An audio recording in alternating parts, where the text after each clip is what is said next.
Wellness crew. I'm so sorry for that interruption for whatever reason. It knocked me off, I guess, when I got that phone call.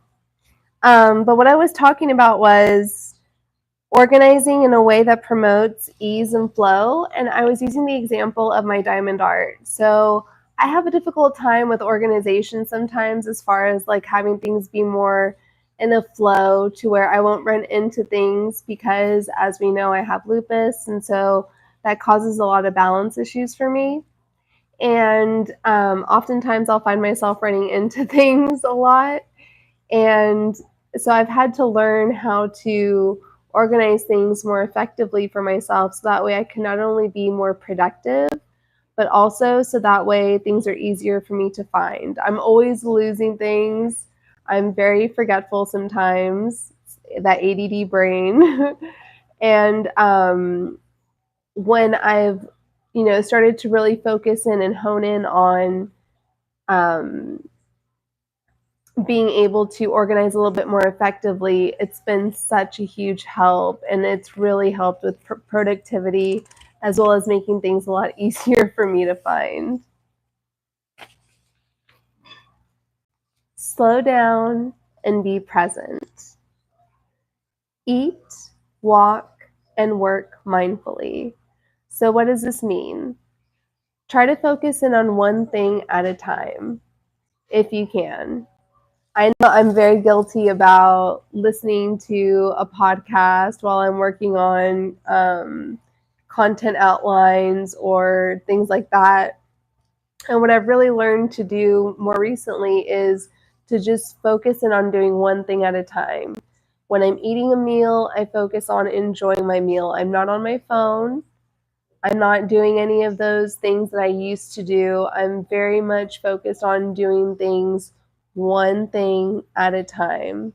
If I'm going for a walk, yes, I may be listening to music, but I'm focused on enjoying my surroundings. Avoid multitasking, just like I was saying.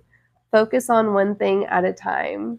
You will be amazed at how much your productivity will increase.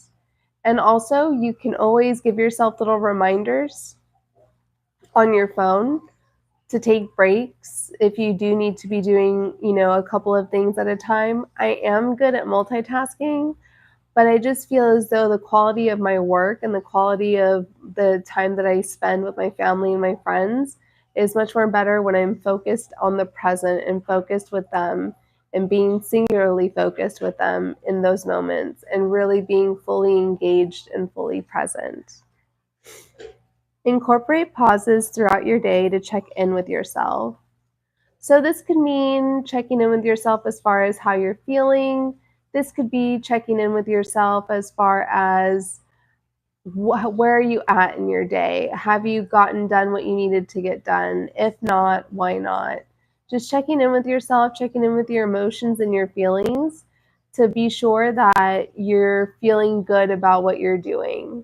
And even if you're not, there's always a way to come back. There's always a way to be like, okay, let me get it together a little bit more. And that's exactly what these tips are all about. That's exactly what Zen Living is about. Being able to check in with yourself, being honest with yourself, and being authentic with yourself, and living life in a more simple way, in a way that's going to be more conducive for you and more conducive for life, especially nowadays when we have a million things going on at once, when we have a whole bunch of distractions all the time. This is such a great way for you to be able to get away from all of the distractions that are always inundating us. Breathe deeply and observe rather than react impulsively. So I talked a little bit about this in my last live stream, but when you really take the opportunity to take a breath and observe rather than react, I really like how I put it this time, because when we're more observant, then that's going to help us from being in that reactive mode. When we're taking the time to pay attention, to observe, to almost be like a third party watching, instead of going in and being like, okay, I want to be the first to respond, and okay, I'm going to be I'm not going to let people finish their thoughts. I'm just going to go in on it. It allows you to really be able to hone in on um, the observant side of yourself and the focus side of yourself. Practice minimalism in daily life. Buy less, but invest in high quality, meaningful items. And sometimes high quality doesn't have to mean expensive. It just has to mean that maybe it's going to last longer than something you typically would buy. Fast fashion is one of those things where it's really not good for our environment. And you can always invest in pieces of clothing or pieces of furniture or pieces of whatever. You can go to thrift stores, you can go to vintage shops, and you can always repurpose things. You can always find things that are, hidden gems. And those are really great ways to be able to invest in things that are going to last you a long time without having to invest in quantity. It's all about quality. Let go of excessive commitments and social obligations. So, with that being said, if you feel like you're being pulled in a million directions by your social circle and you just want to kind of let go of some of that, that's totally okay. That's just setting up a boundary, letting others know, like, hey, I need my alone time, I need my space, I'm working on myself. You don't have to tell them that, but you can know that in your mind that that's what you're doing. It's letting go of those obligations, slowing down on those obligations. If you don't feel like you want to go, you don't feel like you need to go, then don't. Enjoy some time with yourself. Don't be afraid of spending time alone and spending time with yourself and really getting to know yourself and really getting to be a better version of yourself by understanding that it's okay to be in silence and it's okay to really get to know yourself in that way. When you can't be alone with yourself, that means that there is something bothering you. There is something wrong on the inside. And yes, I know that we have so much going on with technology. We have so many things to easily distract us. But oftentimes, once we can learn to be alone with ourselves and be comfortable with that, then that puts us in a really good space. Now, obviously, when you're a parent, this isn't something that's always easy to come by. Oftentimes, you're inundated with your children, inundated with a partner, or inundated with co-parenting with an ex-partner. This is something that's totally okay, and it's possible to still live in this Zen mindset. It's just going to require a retooling. Okay, let's do the obligations for the kids, like for the kids' birthday parties and all that kind of stuff. But do you have to go to every single one? No. You can always take your kids to the park and enjoy one-on-one time with them. You can still have them have that social interaction without feeling like you have to go to incessant things all the time, without feeling like you have to fulfill all these different obligations, without feeling like you have to go to every single birthday party, to every single celebration, unless it's something that you like to do and you enjoy doing. If you enjoy being around people, if you enjoy having your obligations, then by all means continue to do so. But if there's some that you feel as though you can kind of ex-nay and get rid of off your list, then go ahead and do so. Create a simple daily routine that aligns with your natural rhythms. So for me, this is something that's kind of complicated because I don't have a super set routine. I have tasks that I want to get done within the day, but I don't have necessary like time frames of specifically when I'm going to get certain things done. Now, would this be helpful in my productivity? Perhaps, but because I know myself so well, because I know the rhythms of when I work and when I rest, I just work when I feel as though I am in a creative mood and when I'm in a spot to be able to provide something that's going to help others. And when I'm not in that space, then I'm spending time working on myself, or I'm spending time preparing for content, or I'm spending time preparing for the other things that I do. So I have a little bit of a different situation since I don't have a regular 9 to 5 job. But what I am doing is always for the betterment of myself first.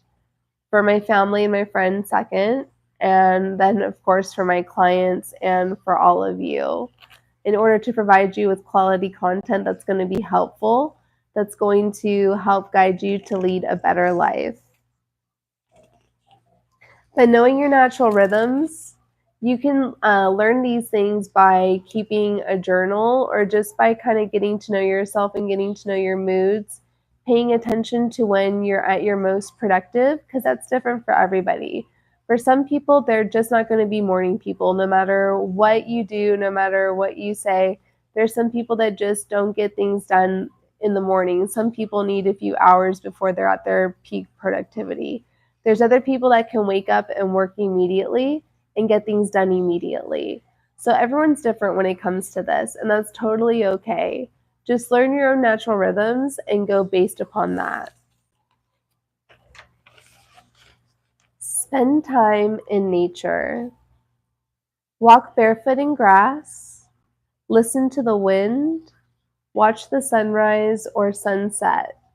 Be connected to the outdoors, be connected to grounding, having your bare feet on the grass, really connecting to the electromagnetic waves that are coming from the earth. These are ways that you can really connect and really hone in on being in tune with nature, on having those simple moments, on having some tea or drinking some coffee, watching the sun come up, watching the sun set. These are beautiful moments that you can enjoy and really get to process them and be like, this is a great moment. I'm really feeling like I'm present in this moment. I'm really feeling as though like I am here for this. Like I'm really actually here for this. Like I'm in this moment. Like I'm not distracted. Zen emphasizes a deep connection to the natural world. So there's a lot of suggestions about going outside, being connected to nature. And this is something that a lot of people already do, but this is also something that there's a lot of people that don't already do this. That's why I love being out here on my outdoor patio. I know that I have multiple places that I live stream from in this house.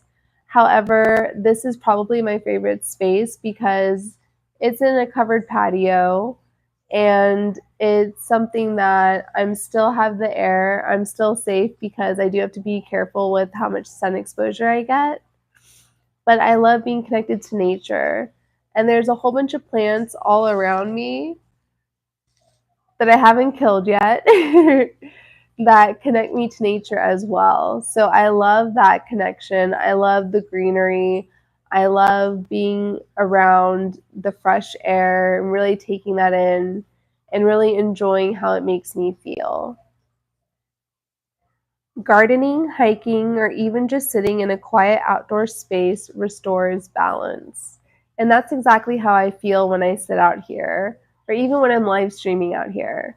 I feel very much at peace, very much in balance with myself because I've set things up to be the way that I want them to be. I've decorated the way that I like for it to be decorated. I change it when I want to, and it makes me happy. This is something that I really love that was made by another friend of mine. And it's just these little things that remind us to come back to things that are more natural, to come back to things that are just a little bit more peaceful, things that are homemade, things that have, a sentiment to them, things that you hold dear to you because they remind you of a situation or a friend or a place or a time that meant a lot to you. Things that have sentimental value. Rituals for everyday life. Make, or what did I write here? Oh, make ordinary moments sacred. Things like drinking, bathing, eating. So for me personally, when it comes to when I take a shower, I have a definite ritual of how I do that. I even have a ritual for how I brush my teeth and floss and do my mouthwash. I have a ritual for how I do my makeup and do my hair sometimes. I have a ritual for a lot of different things, and that's how I make things sacred. When I'm drinking my cup of coffee, I'm enjoying that cup of coffee. Sometimes, yes, I'll be on my phone checking messages or working, but I really try to enjoy those first few sips and really take it in for myself and really make it a ritual to enjoy those moments that I have alone with myself, to be in the present moment, even when it's just doing something that would seem very banal and very ordinary. But you can make them extraordinary by making it ritualistic, by making it special to you. Approach small tasks with full presence and gratitude. So, giving something your full presence is giving something your 100% attention to the best of your ability. And approaching things with gratitude is allowing yourself to come from a place of, oh my goodness, I can be grateful for this. I can be grateful for these opportunities. I can be grateful for the darkness in my life and the light in my life, because it's all going to teach me something. It's all going to help me grow. It's all going to help me see things from a much clearer and different perspective. It's all going to help me become a more fully actualized individual. Start or end your day with quiet reflection or meditation. This is something that I can't stress enough. Even if you're not big into meditating, even if you're just taking a few reflective moments at the beginning or at the end of your day, just to kind of contemplate like how your day has been or how you want your day to be, it's setting that intention. It's having that mindset. It's having that idea of, okay, this is my time for self reflection. I deserve this. I owe this to myself.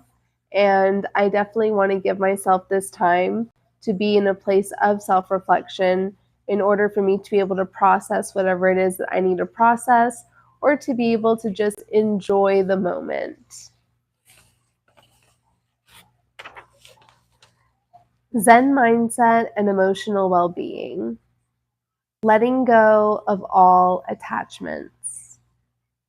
Recognize that all emotions and experiences are temporary.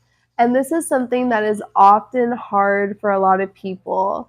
A lot of times when we're in our negative emotions, we feel as though they're going to last forever. When something tragic happens or when something difficult happens, it feels as though it's going to last forever. But try to remember at all times that everything's temporary, including the good moments. So that way you're really present and there to enjoy them and there to be like, you know what, all of this can be taken away at any moment. I'm going to live my life to the fullest. I'm going to enjoy exactly what I'm doing as I'm doing it at all times, because you never know what's going to happen. We don't have control of how long we're going to be here. We don't have that type of control. We really don't, no matter what type of bubble you have yourself in. So remembering that you can always bring yourself back to recognizing that everything is temporary, so you can understand how important each and every moment is and how you're spending each and every moment. That's not to rush you, it's just to say, put your time into things that you find fulfilling, that you find that are beneficial to you. And don't just cave into things that maybe aren't as important, and don't cave into people that maybe don't have your best interests at heart. Avoid clinging to outcomes, people, or past events. Now, it's perfectly okay to go down a nostalgia trip and to remember the good times, but I think when they're talking about past events, at least in my study of Zen living, it's more about like things that are triggering or things that are, you know, past focused, mainly negative though. If you have positive experiences that come up that bring you joy, think about them as often as you would like. But when it comes to things that might be triggering or might be difficult for you to deal with in that moment, it's not about running away from it. It's simply more about not ruminating on it and not getting yourself into a space where it's constantly like, oh my gosh, I'm going to get stuck into this loop of negativity because I'm thinking about a bad experience that I've had. No, what you really want to try to do is you want to try to cultivate your thoughts, cultivate the way that you think, cultivate and curate your life.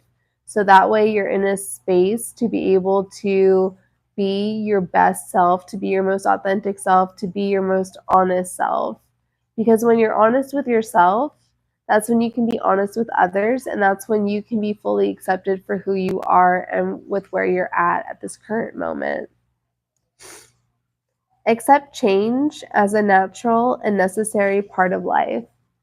As we know, nothing lasts forever, and change is part of life. Growth is part of life. Evolution, evolving is part of life. That's something that a lot of people are striving to do, is evolving into a better version of themselves or evolving into a more authentic version of themselves. And that's a wonderful goal to have. We are always changing. Our minds change, our ideas change, our beliefs even change. And that's perfectly normal and that's perfectly okay. There is nothing that is 100% all the time, right? With the exception of unconditional love. True unconditional love is there for you at all times. And it can come from the most unlikeliest of places, because for some people, they don't have the best relationships with their family or their close friends. They have a lot of toxic people in their lives. This is about truly eliminating the toxicity that you can eliminate. This is about setting your boundaries and about being in a position to really take ownership of how you're spending your time and who you're spending your time with and the situations that you're putting your energy into. Because remember, the three things that we have are our time, our energy, and our money. Those are the three biggest resources that we have that we're going to be spending. So always try to think about it like you want to budget it, right? Just like if you're saving for something that you want to buy. Same thing with your time and same thing with your energy. See it all as valuable. Embracing silence and stillness. Silence is powerful in Zen. It allows for self-awareness. Spend at least a few minutes daily in complete silence. And this is something that isn't always easy for people, like I said, especially people that are parents or people that live with somebody or people that are living with their families. It's not always easy to find those alone times. Sometimes it's going to be, you're going to have to hide in the bathroom for a little bit to get that alone time, and that's okay. Anything you can do to have that alone time with yourself, to check in with yourself, to have that silence, to have that inner peace, or to really allow yourself to be aware of where you're not having inner peace with yourself, of where you're not having that where you're not having that self-love, and picking up on why and really trying to get to the core reason as to why you don't have this self-love, or why you don't have this confidence, or why you don't have this experience of being your authentic self and the best version of yourself that you can be. It's a goal, and it's something that you can be right now. It's not something that's forever away. It's not something that you have to focus on the future for. This is something that you can do now, because everything changes, everything evolves, and you can evolve right now in the here and now whenever you would like to. You just have to make the mindset shift. This stillness creates space for clarity and insight. I can't tell you how often it is that I have found insight in silence.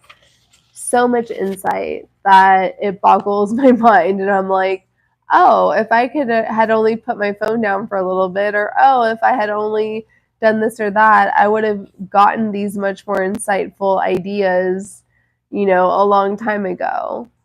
But now that I have the time and I have the space and I have the focus to focus in on myself and to constantly be checking in with myself. Since I have this opportunity, I take full advantage of it, and I highly encourage you to do the same thing. Responding, not reacting. Zen teaches us to pause and observe before reacting. When faced with stress, ask, is this worth my peace? Can I approach this with curiosity instead of fear? There's so many things that are fear-based for us as human beings, but when we can instead approach it with a childlike curiosity, we'll find ourselves in a much better mindset. Zen and physical well-being. Eat simple, whole foods, focusing on quality over quantity. So for example, this morning for breakfast, I had 2 hard-boiled eggs and I had some vegetarian soup. And I haven't really felt hungry since then. I felt satiated, I felt satisfied, really trying to hone in on simplicity, hone in on things that your body will have an easier time to break down.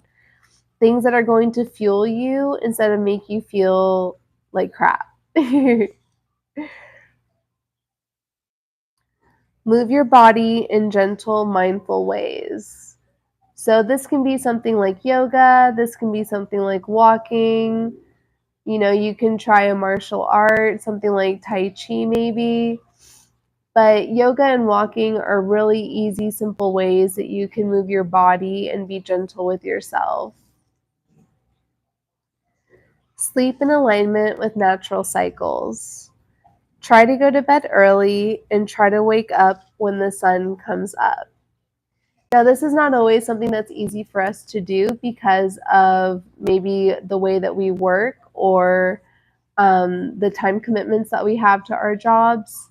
But if you can and when you can, I highly suggest trying to go to sleep when it starts to get dark out or, well, right now, I guess it's a little bit different because it gets dark really early right now, at least for me here in Texas. So there'll be times when I don't go to sleep when it gets dark because then I would be asleep for like 10 hours or 12 hours, and that's just too much sleep for me. That's just not how I operate. So knowing your natural rhythms is super important when it comes to this tip. Keep a clean, uncluttered living space to support mental clarity. I think it was Albert Einstein that said his desk was messy because of his, mind being so full of ideas. But if you can imagine his desk being orderly and clean, how much more genius ideas he probably could have had and how much more productive he could have been. I often think of Albert Einstein as someone that was probably a pretty manic person. And when you think about a decluttered space, that's also like a decluttering of your mind. It teaches you in the physical world how to declutter your mind. And that's by decluttering the things that you no longer need. Just like the example I used with getting rid of a whole bunch of my clothes. Zen and relationships. Listen fully and deeply, without interrupting or thinking ahead. Release expectations of others. Accept them as they are, not as you want them to be, but exactly as they are. Approach every interaction with kindness and presence, giving people your attention, trying to stay present in the moment, giving people that gift. Speak only what is necessary and beneficial. So a lot of times we'll feel the need to say things that really aren't necessary. But when we try to speak from a place of, hey, I think this could benefit somebody, or hey, this is something that's necessary for me to say or to speak to. When we try to come from it from that space, from that type of simplicity, it makes communication a whole bunch easier It makes communication a lot more simple, and it really helps with clarity and with communication between people. Zen creativity and work. Zen creativity is about flow and effortlessness. Work should feel like an extension of your true self. And now this one's hard because I know a lot of people have jobs where they don't feel like they can just be themselves, or they have to be in a certain type of role for their jobs. But when you can find something that you truly love to do, when you get to really be yourself, that's when you're going to really blossom as a person. Approach tasks with the beginner's mind, open and curious and without preconceptions. So having that learner's mind at all times with all things as much as possible, that's the biggest advice I can give to you. When I had that mindset shift, it really changed a lot of things for me. Take intentional breaks to restore focus. So like I said, even if you need to set a reminder on your phone, set a reminder on a watch, on a timer, do it. So that way you can go ahead and regain your focus. Zen spirituality and meditation. Seated meditation. Sit in silence, observing your breath and thoughts without attachment. This practice cultivates mental stillness, awareness, and insight.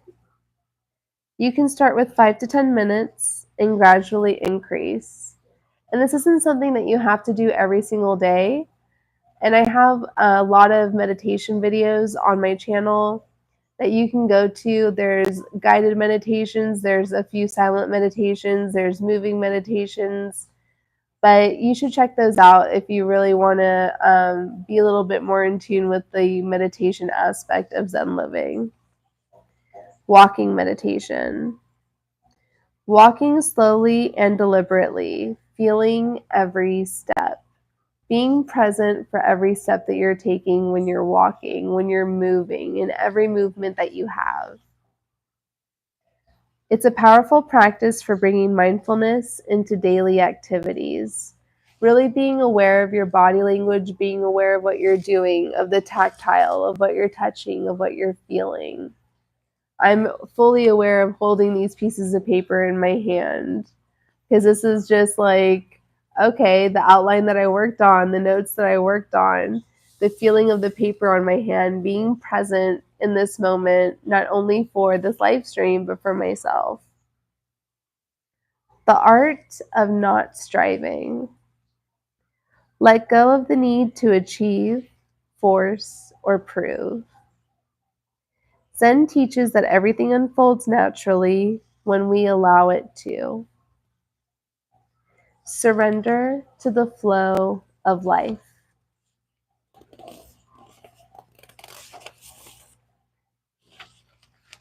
So, final thoughts on becoming Zen in a chaotic world. Zen living is not about perfection. It's about returning to presence whenever you get distracted, simplicity over excess, inner peace over external validation. Even in modern life, you can cultivate Zen by slowing down, being mindful, and embracing what is. Start small. Simplify one area of your life, add moments of stillness, and let go of what no longer serves you. I hope that you found this helpful. Thank you so much for joining me for this live stream. I apologize for the interruption with that phone call, but thank you again for joining me, and I will see you on the next video and the next live stream.